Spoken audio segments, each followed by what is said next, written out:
Bien, l'actu des médias. Anne-Elisabeth, on va parler d'un genre dont on parle peu, c'est la télé sur Internet. Alors pas la catch-up TV qui permet de récupérer des programmes qu'on a ratés, mais la télé sur Internet, les programmes inédits pour des sites. 100% conçus uniquement pour le web. Qu'ils ont été faits pour le web. Et Ah qui sont formidables. Voilà, il y a de quoi faire. Il y a des web magazines, des web fictions, des web documentaires, des web actus, des web animations. C'est des dessins animés uniquement pour Internet, à tel point que la télé sur Internet s'est offert son propre festival. La deuxième édition a eu lieu à La Rochelle le week-end dernier. Vincent Dupuis y était pour l'édition spéciale. Et il a choisi pour nous 2 programmes qui ont été primés et qui sont très originaux. Le premier, c'est un documentaire interactif produit par CAPA pour Médecins du Monde.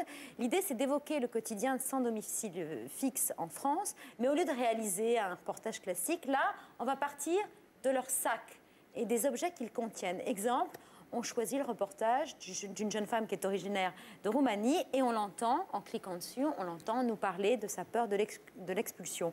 Ou encore, si on clique sur le sac de couchage de Patrick, on découvre comment et où il dort. On regarde un extrait et on écoute le réalisateur nous expliquer l'intérêt de cette nouvelle forme de narration.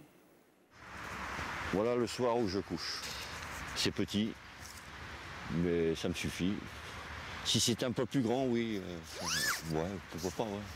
Mais voilà. Ouais, attendez, voilà.